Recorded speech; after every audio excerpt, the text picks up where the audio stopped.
90% of our companies don't deal with disasters on a daily basis. I mean, much more than 90%. And so the biggest challenge is just frankly that dealing with disasters is not a core competency. So we have to learn, we have to rely on disaster experts to tell us how to be able to relate and how to function and all the rest of it. We need to really reach out through the associations and through the partnerships of working with the private sector so they understand how we operate, we understand how they operate, but more importantly, we get past this artificial division that says government does this and the private sector does that, and go, we need to be a team. We've struggled for some time after Hurricane Ike came through and devastated many of our chemical plants with water. These plants are critically essential to this community. These plants need their employees, and they need them on site, and they need them to be working every hour of the day. The problem is that their employees also suffer the loss of their homes and their livelihoods. What I learned over a lot of disasters was instead of competing with the private sector, we really need to be working as partners. Oftentimes we've been asking the wrong question. We've been asking what the private sector can do to support our mission. We should be asking the question many times, what can we do to help the private sector to get back operational?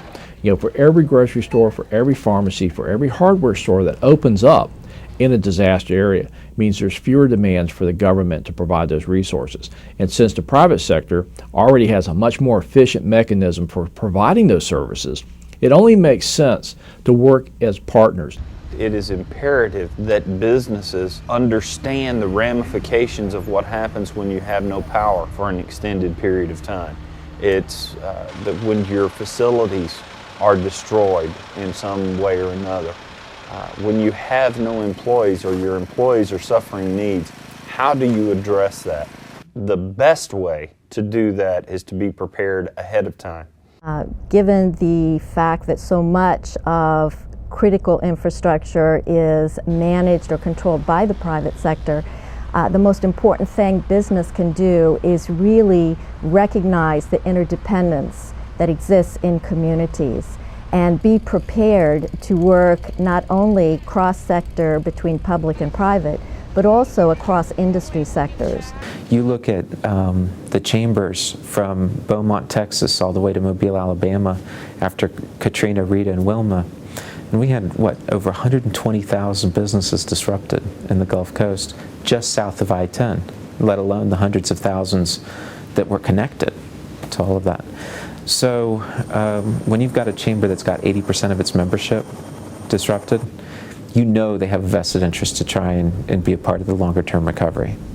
How do we work to ensure that as we go through these cycles of disasters, we come out stronger and that we make our communities more resilient against future threats? We're not going to be able to do that unless the private sector is part of the team.